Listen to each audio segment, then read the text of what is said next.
Hello and welcome to another informative video of VS classes online. आप आ चुके हैं वीएस क्लासेस के ऑफिशियल प्लेटफॉर्म पे।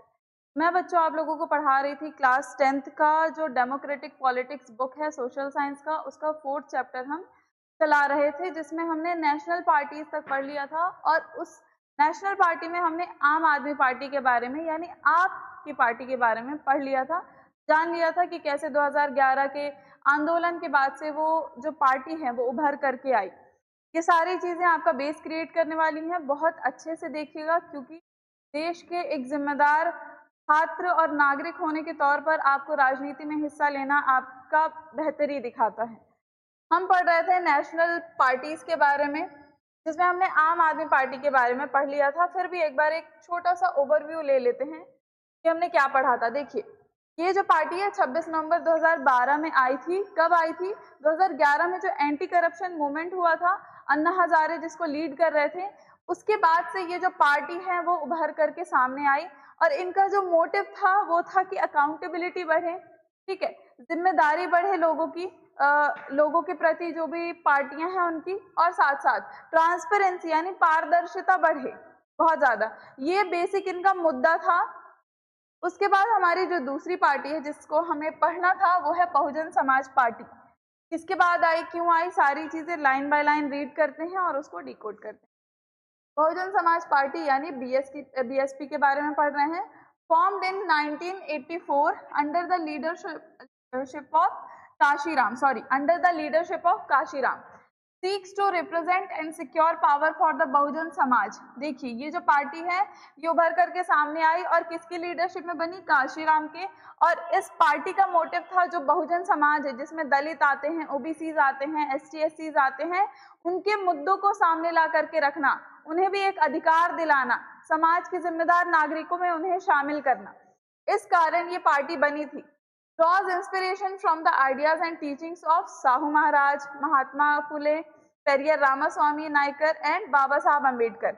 इनके जो टीचिंग्स हैं उनके आधार पर ये पार्टी बनी है और stands for the cause of securing the interest and welfare of Dalits and oppressed people। समाज में जो दबे हुए लोग हैं, जो अपनी आवाज सामने नहीं ला सकते हैं, और जो दलित्स हैं उनकी आवाज को सामने लाने के लिए इस पार्टी ने खुद को फॉर्म किया था। It has its main base in the state of Uttar Pradesh and substantial presence in neighbouring state like Madhya Pradesh, Chhattisgarh, Uttarakhand, Delhi and Punjab.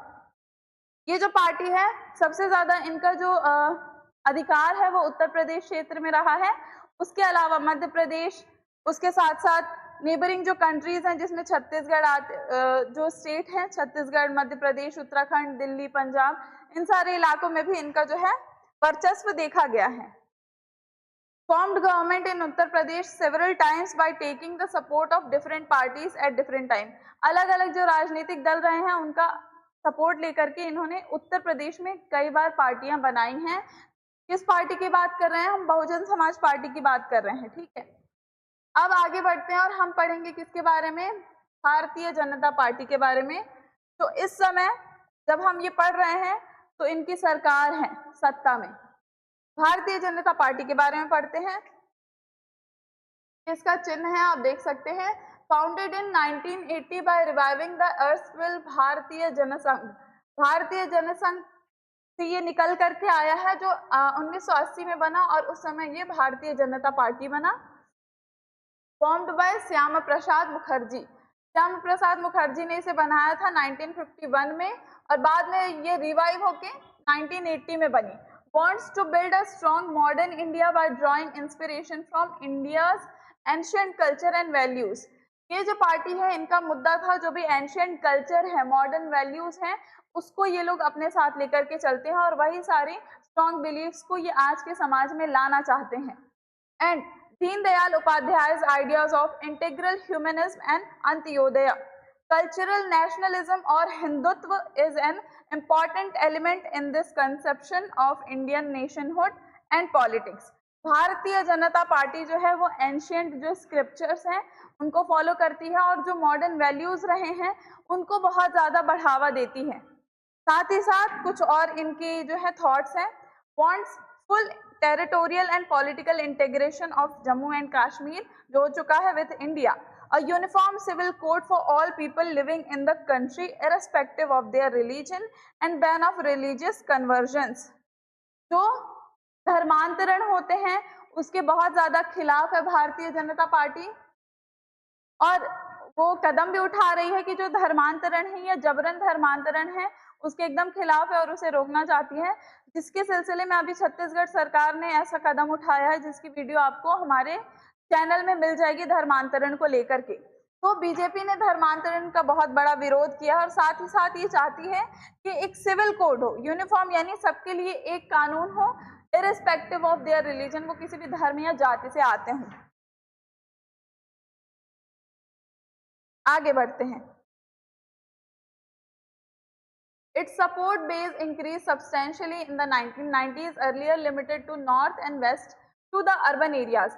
1990 के दशक की अगर हम बात करते हैं सॉरी, तो उस समय ये जो पार्टी है वो ज्यादातर इनका जो वर्चस्व रहा है वो नॉर्थ वेस्ट में रहा है, उसमें भी अर्बन एरियाज में, जो सिटी एरियाज है वहां पे रहा है। बाद में ये जो पार्टी है वो एक्सपेंड करती है और इनका सपोर्ट जो है साउथ से भी आता है, नॉर्थ ईस्ट से भी आता है और वहां के रूरल एरिया से भी आता है।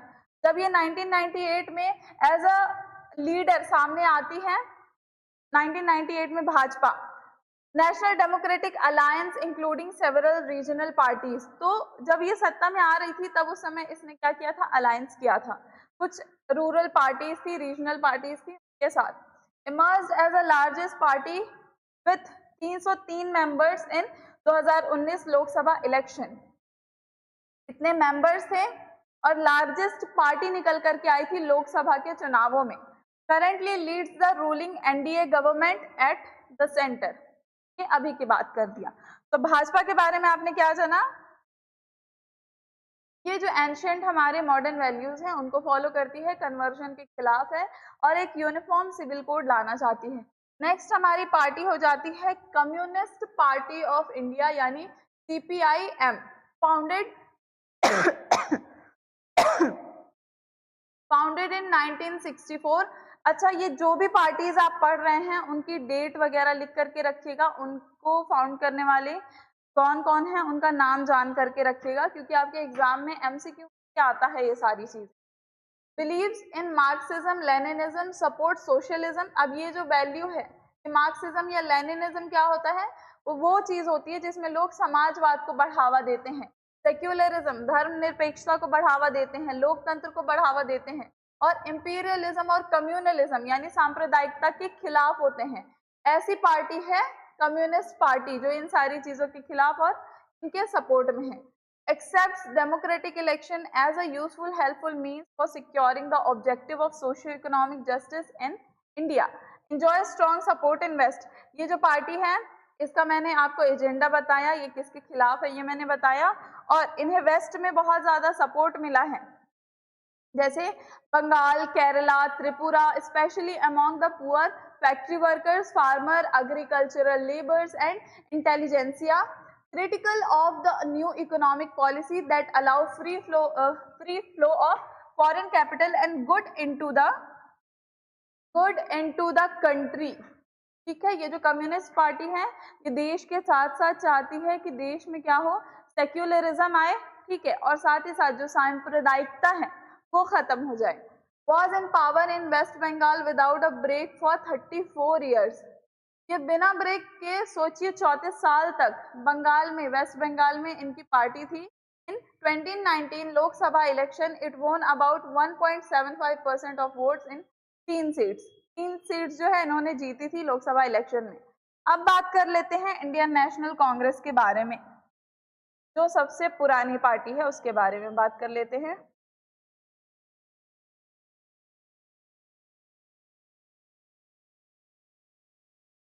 आ जाइए इंडियन नेशनल कांग्रेस पर, popularly known as the Congress party. ये सबसे पुरानी पार्टी रही है और जो हमारे दादा या पिताजी रहे हैं वो इसे क्या बोलते हैं, कांग्रेस पार्टी बोलते हैं, कोई भी पूरा नाम नहीं लेता Indian National Congress.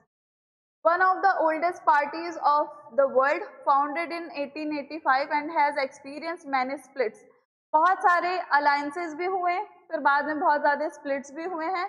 Played a dominant role in Indian politics at the national and state level for several decades, several years नहीं, डेकेड्स की बात हो रही है, आफ्टर इंडियाज इंडिपेंडेंस। भारत की आजादी के पहले और भारत की आजादी के बाद भी इस पार्टी का वर्चस्व स्टेट लेवल में, राज्य स्तर में भी देखा गया और राष्ट्रीय स्तर पर भी देखा गया है। Under the leadership of Jawaharlal Nehru, the party sought to build modern secular democratic republic in India. Ruling party at the center till 1977 and then from 1980s to 1989. Ruling party रही 1977 तक, फिर उसके बाद से 1980 से 1989 तक. After 1989, its support declined, but it continues to be present through the country, cutting across social division. A centrist party, neither rightist or leftist. ये जो पार्टी है, ठीक है ना, ये लेफ्टिस्ट है ना ये राइटिस्ट है, ये एक पक्ष की बात करती है, सेंटर में चलती है।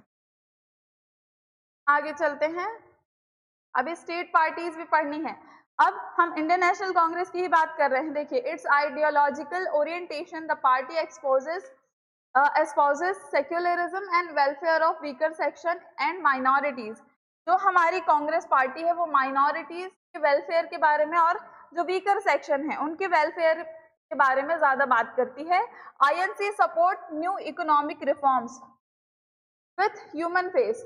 इकोनॉमिक रिफॉर्म्स की बात करती है INC with new face. Leader of the United Progressive Alliance government from 2004 से 2019 in the Lok Sabha election it won 19.5 votes, 52 seats जीती थी। सबसे पुरानी पार्टी है, सबसे ज्यादा साल तक इन्होंने राज किया है और सबसे ज्यादा सीट्स भी जीती हैं। अब आ जाते हैं नेशनल पीपल्स पार्टी यानी एनपीपी की बात कर लेते हैं। ये हमारी लास्ट नेशनल पार्टी है, इलेक्शन कमीशन नेशनल पार्टी का दर्जा दे चुकी है। Formed in July 2013 under the leadership of P A Sangma, NPP यानी National People Party is the first political party from North East India. ये नॉर्थ ईस्ट इंडिया से आई है, ठीक है। Have attained the status of national party, ये पहली ऐसी पार्टी है जो नॉर्थ ईस्ट इंडिया से आई है जिसे नेशनल पार्टी का दर्जा मिला हो। It believes in diversity of the country and recognizes that different regions have different developmental challenges. ये पार्टी 2013 में आई और इनका जो थॉट प्रोसेस है वो बाकी की पार्टियों से बहुत ज़्यादा अलग दिखता है। इनका ये कहना है कि हमें किसी भी जगह का अगर डेवलपमेंट करना है, रीजन का डेवलपमेंट करना है, तो उनके डेवलपमेंटल चैलेंज जो हैं वो अलग अलग हो सकते हैं। क्षेत्र के हिसाब से सबकी अलग अलग डिमांड्स हो सकती हैं। The core philosophy of the party is education and employment to all as well as empowerment to all sections of the society. It formed government in Meghalaya and has presence in many of northeastern states. यानी इनका जो दबदबा रहा है वो north east के states में बहुत ज़्यादा रहा है और इनका जो थॉट प्रोसेस है बाकी पार्टियों से कहीं ज़्यादा अलग है। लोकसभा इलेक्शन जो 2019 में हुए थे उसमें एनपीपी एक जो सीट है वो सिक्योर किया था। ये हो जाता है हमारा पूरा नेशनल पार्टी के बारे में हमने पढ़ लिया, जिसमें 6 से 7 नेशनल पार्टीज हैं। अब आ जाते हैं स्टेट पार्टीज पे। चलिए, सारी जो पार्टीज हैं वो बहुत ज्यादा इंपॉर्टेंट हैं, की डेट्स याद रखिएगा, पार्टी बनाने वाले कौन थे उनके नाम याद रखिएगा, और एक पार्टी जो शुरू हुई है उनकी आइडियोलॉजी क्या है, उन्होंने किस आइडियोलॉजी के साथ स्टार्ट की थी पार्टी और क्या आज वो उस पर काम कर रहे हैं, आपको सोचना होगा। अब आते हैं स्टेट पार्टी पे। Other than these 7 parties, most of the major parties of the country are classified by Election Commission as state parties. अब कुछ ऐसी पार्टीज हैं जिनको इलेक्शन कमीशन स्टेट पार्टी का दर्जा देती है। These are commonly referred to as regional party. अब ये जो स्टेट पार्टी हैं उन्हें पार्टीज भी बोला जाता है। Yet these party need not be regional in their ideology or outlook. अब क्योंकि इन्हें रीजनल पार्टी बोला जाता है तो इसके लिए जरूरी नहीं जो थॉट प्रोसेस हो या आइडियोलॉजी हो वो भी रीजनल हो। उन्हें बढ़ चढ़कर सोचना चाहिए नागरिकों के बारे में, उनके भले के बारे में।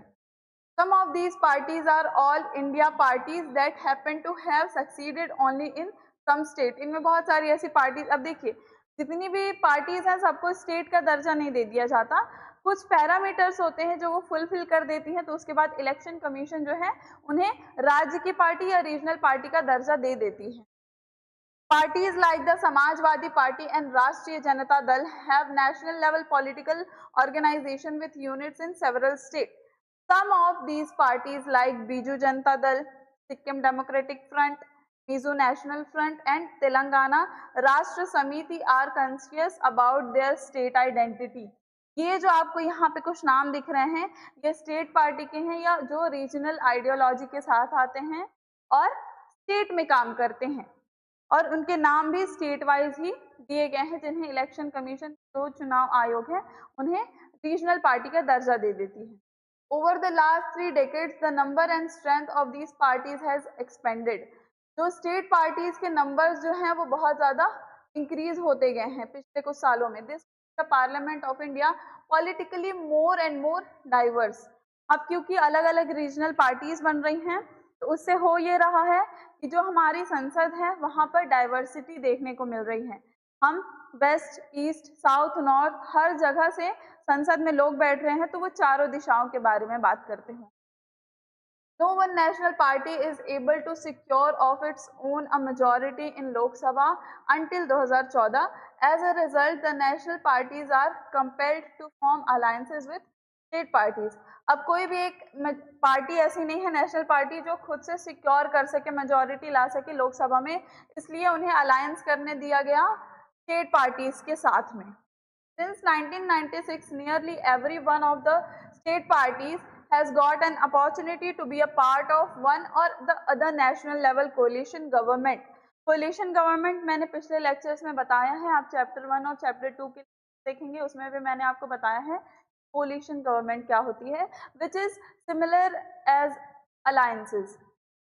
ठीक है, this has contributed to the strengthening of federalism and democracy in our country. ये कुछ आपको चीज़ें बता रहा है कि कोलिशन गवर्नमेंट या अलायंसेस के साथ साथ जो नेशनल पार्टी है अकेले लोकसभा में सीट नहीं लाती, अगर रीजनल पार्टीज ना होती तो रीजनल पार्टीज या स्टेट पार्टीज जो हैं उनका भी एक अलग रुतबा है। ये हमारा स्टेट पार्टीज के बारे में हो जाता है, जिसमें मैंने आपको यहाँ पर नाम बता दिया और कैसे जो पार्टी है वो अलायंसेस के लिए उनको तैयार कर दिया गया क्योंकि सीट ज़रूरी थी। ये हमारा स्टेट पार्टी के बारे में हो जाता है और इसमें ये जो मैप है ये आप देख लीजिएगा, ये 2013 तक का मैप, सॉरी 2018 तक का है, जिसमें आपको जितनी भी रीजनल पार्टीज हैं जो काम कर रही हैं, जैसे जम्मू कश्मीर में कौन कौन सी पार्टीज हैं, पंजाब में शिरोमणि अकाली दल है, आम आदमी पार्टी है, फिर इंडियन नेशनल कांग्रेस है हरियाणा में, दिल्ली में कौन कौन काम कर रहे हैं, उत्तर प्रदेश में कौन सी रीजनल पार्टीज हैं, महाराष्ट्र में शिवसेना है। ठीक है, ये सारी पार्टीज, ये आपको कौन सी पार्टीज है, ये रीजनल लेवल पे जो पार्टीज काम कर रही हैं, जो अलायंस देती हैं नेशनल पार्टीज को और उसके बाद संसद में जगह बनाती हैं, पार्लियामेंट में अपनी जगह बनाती हैं। तो ये आपको कुछ मैप दिया हुआ है। अब हमारा लास्ट टॉपिक आता है चैप्टर 4 का, जो आपसे बात करता है चैलेंजेस टू पॉलिटिकल पार्टीज। क्योंकि राजनीतिक दल अलायंसेस से बनते हैं, बहुत सारी एक्सपेक्टेशंस होती हैं, तो कुछ चैलेंजेस भी आते हैं उनके सामने। क्या क्या है वो सारी चीज़ें हमें देखनी है। We have seen how crucial political parties are for working democracy. देखिए, अगर हम लोकतंत्र की बात करें तो लोकतंत्र का सबसे जो ज़्यादा दिखने वाला हिस्सा है वो राजनीतिक दल ही हैं और उनसे बहुत ज़्यादा उम्मीदें होती हैं और उनकी डेमोक्रेसी को लेकर के काम करने का जो नज़रिया होता है वो बहुत ज़्यादा अलग होता है और उसे खरा उतरना होता है लोगों के हिसाब से। Since parties are most visible face of democracy, मैंने अभी आपको बताया कि ये सबसे विजिबल फेस होता है डेमोक्रेसी का, जो राजनीतिक दल होते हैं। It is natural that people blame parties for what ever is wrong with the working of democracy. जब भी कुछ गलत होगा, क्योंकि जो हमारा लोकतंत्र है उसमें जो सबसे विजिबल हिस्सा है जो हमें नज़र आता है वो राजनीतिक दल ही होते हैं। अगर देश में कुछ भी उथल पुथल होती है तो उसका जिम्मेदार हम किनको बोलेंगे? जो लोकतंत्र को चला रहे हैं यानी राजनीतिक दल हैं। तो ये आम सी बात होती है। All over the world people express strong dissatisfaction with the failure of political parties to perform their functions well. कहीं पे भी आप पूरी दुनिया की बात कर लें, अगर कुछ भी गड़बड़ होती है, कोई भी उथल पुथल होती है, तो उस समय हर देश के जो नागरिक हैं वो अपनी पॉलिटिकल पार्टीज को ही बोलते हैं, उनसे ही डिससेटिस्फाइड होते हैं। This is the case in our country too. Popular dissatisfaction and criticism has focused on 4 problem areas. अब ये सिर्फ पूरे दुनिया की बात नहीं है, ये हमारे पूरे देश की बात है। अब कुछ ऐसे प्रॉब्लमेटिक एरियाज हैं जिसके कारण डिससेटिस्फैक्शन होता है, या जो हमारी पार्टीज हैं उनके सामने कुछ 4 मेजर चैलेंजेस होते हैं जो उन्हें फेस करना पड़ता है। तो उन चैलेंजेस के बारे में पढ़ते हैं। In the working of political parties need to face and overcome these challenges in order to remain effective instrument of democracy. उनको लोकतंत्र में अपनी जगह बनाते हुए ये जो चैलेंजेस हैं उनको फेस करना पड़ता है। तो हम ये नहीं कह सकते कि जो पॉलिटिकल पार्टीज हैं उनके सामने कोई चैलेंजेस नहीं होते हैं, उनको लोगों की जो जिम्मेदारी है उसे भी समझना होता है, साथ ही साथ जो कठिनाइयां आ रही हैं उसे भी सुलझाना होता है। अब कौन कौन सी कठिनाइयां हैं? पहला है internal democracy with in party. ये मैं आपको ओवरऑल बता दे रही हूँ, लाइन बाय लाइन रीड करने की जरूरत नहीं है क्योंकि जो चीजें लिखी हुई है मैं आपको वही बता रही हूँ। लैक ऑफ इंटरनल डेमोक्रेसी, यानी जो अलग अलग सदस्य होते हैं पार्टीज में भी, उनके बीच में भी मतभेद होते हैं, और कई बार ऐसा होता है कि जो एक पार्टी है और उसमें जो सबसे अपर लीडर होते हैं उनकी बात सुनी जाती है, और जो कुछ बाकी के सदस्य होते हैं उनको पता तक नहीं होता कि पार्टी के भीतर क्या बातें चल रही हैं, क्या स्कीम आने वाली है, क्या टैक्टिक्स से काम करने वाले हैं। तो इंटरनल डेमोक्रेसी की भी बहुत ज्यादा कमी होती है पार्टीज के अंदर, यानी खुद के मेंबर्स में अनबन होती है, समझ नहीं पाते हैं किस तरीके से काम करना है। इसलिए ये सबसे बड़ा चैलेंज है हमारी पॉलिटिकल पार्टीज के लिए कि उन्हें आपसी मतभेद को साइड में रखना होगा। The second challenge of dynastic succession is related to the first one. अब जैसे मैंने पहले चैलेंज में बात किया कि जो अपर सीट पर बैठे होते हैं जो राजनेता, वो कई बार क्या करते हैं, जो बाद में ज्वाइन किए होते हैं या बाकी के जो मेंबर्स होते हैं वो अपडेटेड नहीं होते हैं पार्टी से। तो उसी से रिलेटेड ये सेकंड चैलेंज है, जिसमें क्या होता है, जो बड़े राजनेता होते हैं या एक पार्टी में जो ऊपर के लेवल के नेता होते हैं वो क्या करते हैं, वो सिर्फ वहां पे ये कह लीजिए जिनको जानते हैं, जो उनके आसपास जिनसे उनका बात अच्छा है, वो क्या करते हैं, उनके परिवार वालों को पार्टी ज्वाइन करने देते हैं। और उससे क्या होता है, जो बहुत सालों से जो उनके सदस्य थे, पार्टी में जुड़े हुए थे, जो एक थॉट रखते थे कि हम अगर ये कार्य करेंगे तो हमारी पार्टी अच्छा काम करेगी, तो उनका जो थॉट है वो दबा का दबा रह जाता है, क्योंकि उसमें भी क्या होता है, वहां पर भी लोग अपने परिवारवाद को चलाना शुरू कर देते हैं। तो ये दूसरा चैलेंज हम कह सकते हैं हमारी पॉलिटिकल पार्टीज के लिए है। The third challenge is about the growing role of money and muscle power. जिनके भी पास पैसा ज्यादा होगा, रुतबा ज्यादा होगा, उनका क्या होगा, उनकी बात सुनी जाती है। तो ये चैलेंज है बहुत बड़ा। हम इसको क्या, हम आम तौर पर देखते हैं कि ये बाकी सारे एरियाज में जहाँ पे भी काम चल रहे हैं, कोई भी सेक्टर हो, वहाँ पे हम देखते हैं कि जिनके पास पैसा है अदालत उनकी हो जाती है, ऐसी सारी चीजें हमने देखी हैं। तो राजनीतिक दल जो हैं, जो कार्य करते हैं हमारे लोकतंत्र के लिए, उनमें भी ये दिक्कतें आती हैं कि जिनके पास मसल पावर है ज्यादा या जिनके पास पैसा ज्यादा है, उनकी बात सुनी जाती है, और बाकी के जो लोग होते हैं, सदस्य होते हैं पार्टी के, उनकी बात को सप्रेस कर दिया जाता है। फोर्थ चैलेंज क्या है, मीनिंगफुल चॉइसेस। मीनिंगफुल चॉइसेस किस चीज के लिए स्टैंड करता है? आप आज देखेंगे तो लमसम ऐसा है कि जितनी भी पार्टियां हैं हमारे राष्ट्रीय स्तर पर या राज्य स्तर पर, उनकी जो मैनिफेस्टोज हैं उसमें कुछ डिफरेंट नहीं निकल करके आता। जितनी भी पार्टियां हैं उनकी जो मैनिफेस्टो है या घोषणा पत्र है, आप देखेंगे एक सी बातें रहती हैं, आम सी बातें रहती हैं। तो जो नागरिक हैं, जो सिटीजन हैं, उनके पास चॉइसेस नहीं बच पाती हैं कि यदि अगर मुझे एक पार्टी के मैनिफेस्टो या घोषणा पत्र से दिक्कत है, या जो चीजें मैं चाह रही हूँ उनके घोषणा पत्र में नहीं है, तो मैं किसी दूसरी पार्टी को चूज कर लूँ। पर कैसे करूँ, क्योंकि दूसरी पार्टीज के भी मैनिफेस्टो ऑलमोस्ट सेम है।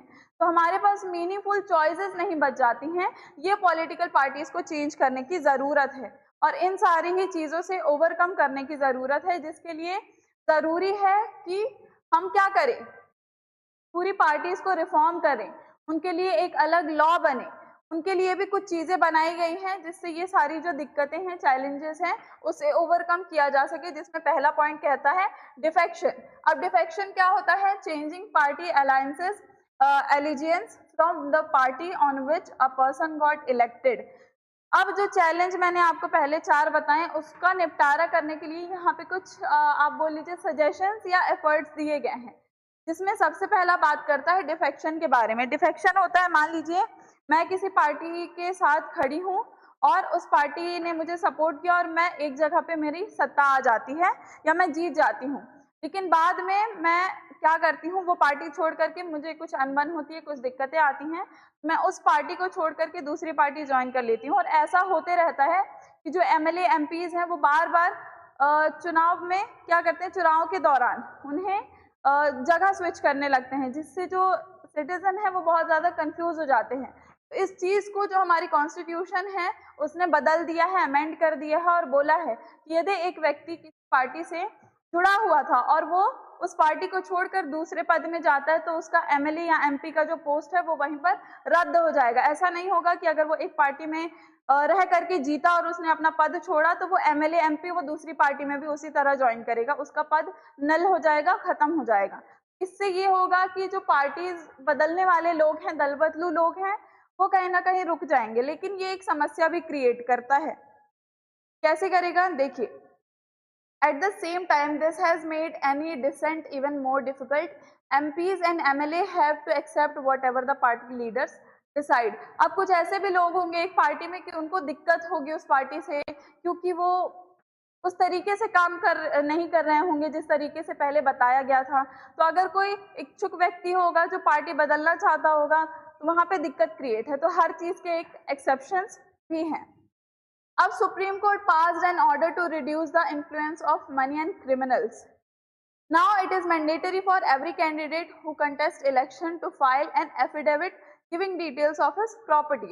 अब क्योंकि हमने एक चैलेंज पढ़ा था कि मनी पावर का बहुत ज़्यादा यूज़ किया जाता है, यहाँ पे रिस्क फैक्टर है ये पॉलिटिकल पार्टीज के लिए, तो इसमें भी सुप्रीम कोर्ट ने ये बोला है कि एफिडेविट अगर आप किसी पार्टी को ज्वाइन करना चाहते हैं तो आपको एफिडेविट सबमिट करना होगा जिसमें आपके पास कितनी प्रॉपर्टी है, आपका क्रिमिनल रिकॉर्ड कितना रहा है, कितने पेंडिंग केसेस हैं, उन सारी चीज़ों की डिटेल होगी। लेकिन इसमें भी समस्या है।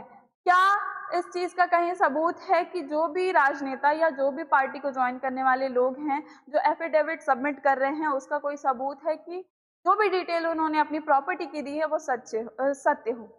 तो इस चीज़ का भी कहीं पे प्रमाण नहीं है, तो इसमें भी कहीं ना कहीं दिक्कत है। लेकिन फिर भी अगर ये सारी चीज़ें हम अपना लेते हैं तो काफ़ी चीज़ें चेंज हो जाएंगी। The Election Commission pass an order making it necessary for political party to hold their organizational election and file their income tax return. Her party को इनकम टैक्स रिटर्न भरना होगा और इंटरनल इलेक्शंस भी करवाने होंगे। आखिरी चीज क्या आ जाती है, there should be state funding और इलेक्शन। जो भी जिस भी जगह पे इलेक्शन हो रहे हैं वहां पे नेशनल लेवल से हमारे पास चुनाव करवाने के लिए सपोर्ट आना चाहिए ताकि यहाँ पे मनी फैक्टर एक दिक्कत ना हो। तो 4 चैलेंजेस हमने पढ़े हैं जिसके लिए सजेशंस भी दिया गया। अगर ये सजेशंस को हम अपना लेते हैं तो थोड़ी बहुत बेहतरी हमारे लोकतांत्रिक देश में आ जाएगी और राजनीतिक दल जो है वो अच्छे ढंग से सुचारू रूप से काम करने लगेंगे। यहाँ पे आपका जो 4th चैप्टर है बच्चों वो पूरी तरीके से कंप्लीट होता है। अब डेमोक्रेटिक पॉलिटिक्स में केवल एक चैप्टर रह जाता है, outcomes of democracy I guess. तो हमें बस वो पढ़ना है, उसके बाद से हम फिर कोई दूसरी बुक स्टार्ट करेंगे। इतनी चीजें आप अच्छे से पढ़ लीजिएगा, फिर नेक्स्ट लेक्चर में हम नया चैप्टर स्टार्ट करेंगे। आशा करती हूँ वो आप अच्छे से समझ गए होंगे। बने रहिए वीएस क्लासेस के साथ। धन्यवाद।